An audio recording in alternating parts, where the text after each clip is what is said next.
Have you ever cleaned a room, turned around, and it's trashed again by nightfall, trashed by the time you walk into it from another room? This isn't laziness, it's friction. Today, we will be finding the real problem and pain points in your room or your house so you can stop spinning your wheels and actually make real progress on your organization. If you're a mom who dreams of that homestead life you see on Instagram, but you feel like you'd need an extra 12 hours in your day to make it happen, along with another set of hands, then Simply Living Homestead is for you. Hi, I'm Amanda, wife, mama, and milkmaid. I've learned the secret to simplifying my time and homestead to make room for the moments that matter. If you're ready to get time back in your day, manage your home with ease, and train your children in the way they should go, grab your pitchfork and planner, friend. Let's get to work. Hey friend, I just wanted to let you know. Not sure what my coaching sessions are like, but you're curious to know. I have free 15-minute calls where we'll chat through what you're struggling with, whether home routines or time management, and you'll get a feel for how coaching with me works and whether it's a good fit. It's a simple, pressure-free way to explore what working together could look like. Go to simplylivingHomestead.com/chat to book today. Welcome back to the homestead. Today we are going to be tackling the thought process and the action process of how we are going to find the pain points in our home and how we're going to tackle them and start seeing a way to actually make progress in your home organization and having your home be a space that you can breathe in again, and you're not having to dedicate all of your time to trying to figure it out. So let's get right into it. For me, I talked about this some last week, and if you haven't listened to last week's episode, I encourage you to go listen to last week's episode. We talked quite a bit about just how we would think about our home. And today we're going to put some actual teeth to this. How we are actually going to touch it and tangibly do something about it. There's nothing more frustrating to me than having someone talk theology to me and then not give me any tools on how we can actually implement this in your home. So, for me, when I started doing evening resets, which I have spoken about on this podcast before, it showed me the truth about where we were actually having friction in our home, why certain areas were quite a bit harder to reset. They fell apart quicker. They got cluttered a lot faster, and it really wasn't about the effort. We were putting in a lot of work to try and keep these spaces clean, but the area wasn't matching real life. So I stopped and I asked myself, what is actually being used here? What is this space actually being used for? And then we give each of those items a home. Now, I could just stop the podcast right there. That is what you need to know. What is this space actually being used for? And then give those items a home there. We don't want to be trucking things across the house if they're constantly being left in one specific space. Another example from my own life. Right now, my living room is an absolute disaster. Man, I feel like I've had another podcast that I said that. It's still progress. Like, we're still in progress. I am not perfect here. But I have the tools. So we are learning, we are making adaptations. This is not going to be something that we are going to set and forget. We are going to look at life and how it changes, and then we're going to make changes that fit it. So, back to my living room.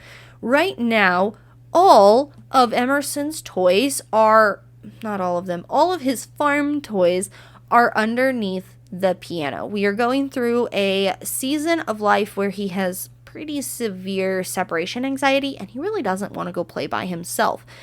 And so in order for me to get anything done, I have to let him play near me.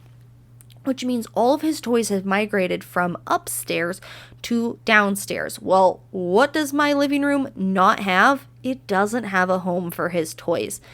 And for the last week and a half, we've been I've just kind of been battling and stepping over them and kind of pushing them up against the space. And as I was sitting down to record this episode, I had to walk through the living room to get to my office, and I looked down and I said, that's what we're going to be talking about today, isn't it? And yeah, it is.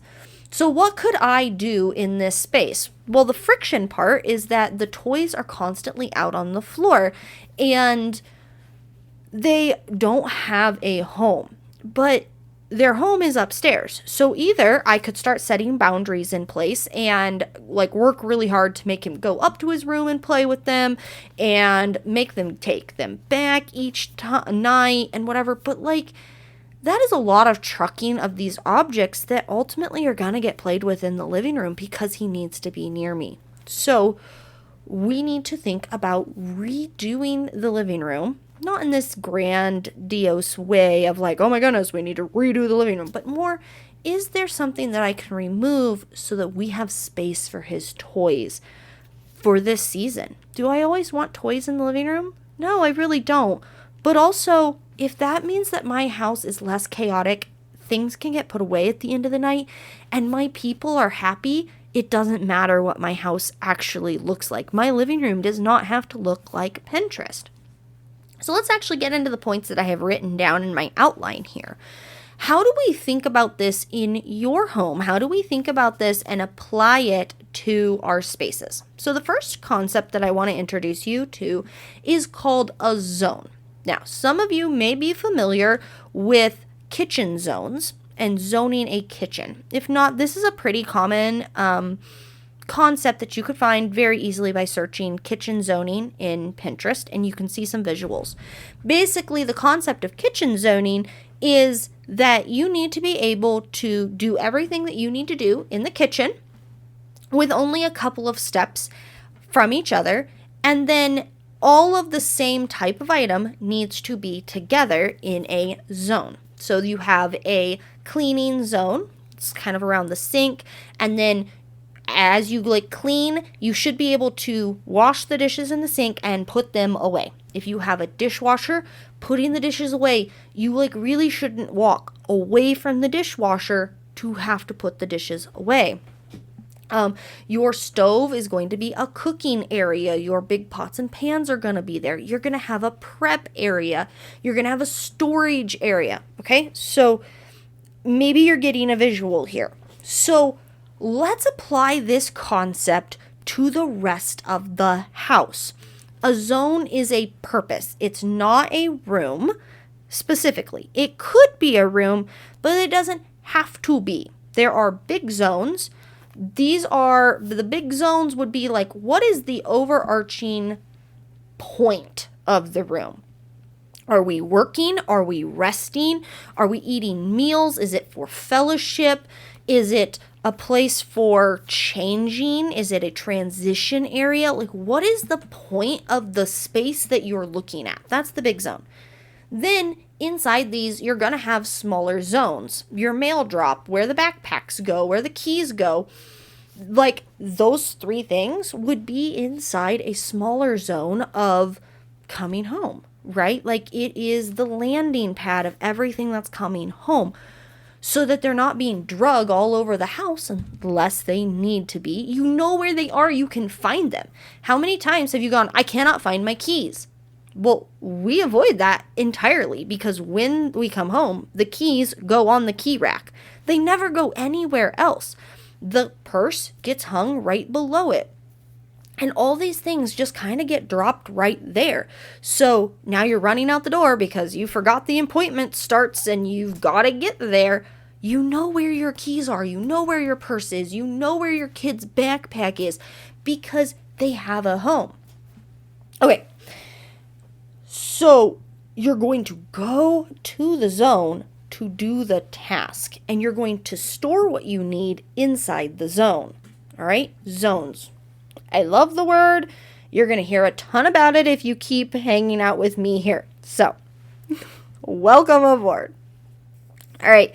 Every function needs a home. There are multi-use spaces. This is normal, but every function still needs its own storage. It needs its own space.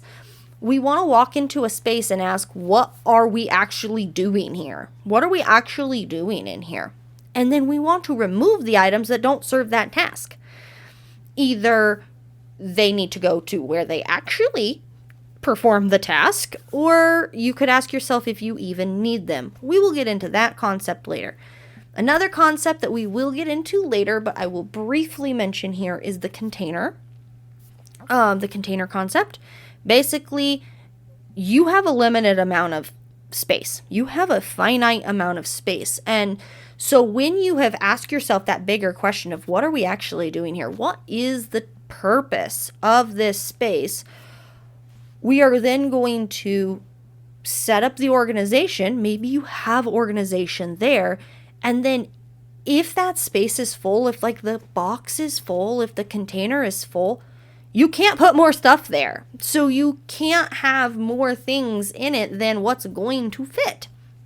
This is the container concept. We will touch it more. The stuff needs to fit in the space. And if it doesn't fit, then we probably need to downsize the stuff needed in that area. All right. The next point we're going to talk about is pain points. So we've talked about zones and we've talked about the functions inside the zones. Now we are going to be talking about pain points. Pain points is repeated friction in a space. Pain points reveal the problem. They reveal what isn't working. It is not a personal failure. It's just a sign. So clutter piles, piles of paper, things that don't belong, systems breaking, it's too hard to maintain, things aren't getting put back, things are spilling out further than it should. These are all pain points. They are spaces that, like I mentioned when we were resetting, and it was making me aware of certain areas that were not functioning well. This is a pain point. This is something where you're tripping over something, or it's constantly not going back to where it's supposed to go to. So we're going to ask ourselves, is it easy to put away? Do we have too much there? Does this match how my family lives? And then we're going to rezone and reorganize. The next step to this is looking at how our family actually organizes, how they actually put things away, and then matching our organization and matching how we define this space and we set up this space, how that works for our family.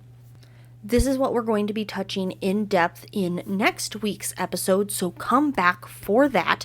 We are going to be touching much deeper on how we can actually look at these pain points and look at these friction areas and go, how do we actually set this up so that our family can use it?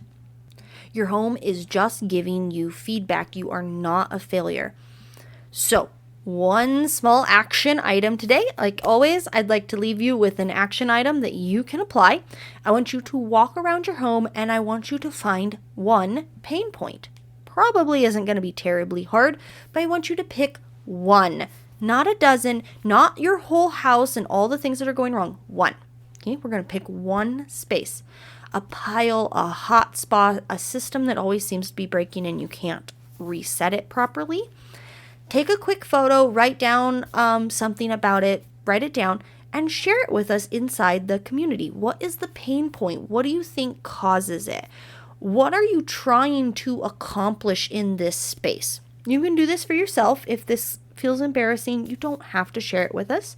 But if you'd like to be part of the conversation, our free Facebook community is a great place to be part of that and to organize and share your organization journey and watch other people's organization journey as we go from this feeling chaotic all the time and feeling like we never have enough time for everything, for anything really, to having spaces that work and function for us, having time that is actually functioning for us. So if you want, take a photo, write a short description about it, and share it with us. If not, if you don't want to do that, go read what everybody else is posting. We have a great time over there. And you can do this for yourself. Find your pain point, find your spot, go, what is it? What do I think is causing it? And what is my family actually using this space to do? Organization starts with awareness. Zones reveal where change is needed. Pain points reveal where change is needed. You're building clarity. This isn't about perfection. So hop on over to our free Facebook community, share your pain point and your insight. And if you want personalized help zoning your home, looking through your pain points, figuring out where you can actually find space to breathe, I have links to coaching down below. Go ahead and take a check that out. I have a free 15-minute call where you can kind of chat with me and see if we're a good fit. And you can also sign up for an hour coaching call there. I would love to have you aboard. I would love to help you take back your home and take advantage of the space that the Lord has given you so that you and your family can breathe. Reminder that next week we are going to be looking a little bit deeper into this and putting even more teeth to this. So I hope you stick around for that. And until then, I hope you have a fabulous week. We'll see you next time. Hey neighbor, I hope you enjoyed today's episode. If so, would you take 30 seconds and share this episode with a friend who is knee-deep in their own homestead? Also, please leave me a rating or a review on Apple Podcasts. It thrills me to know that this podcast is helping you. Keep watching those sunsets, friend. I'll meet you back here on the homestead soon for another episode. See ya!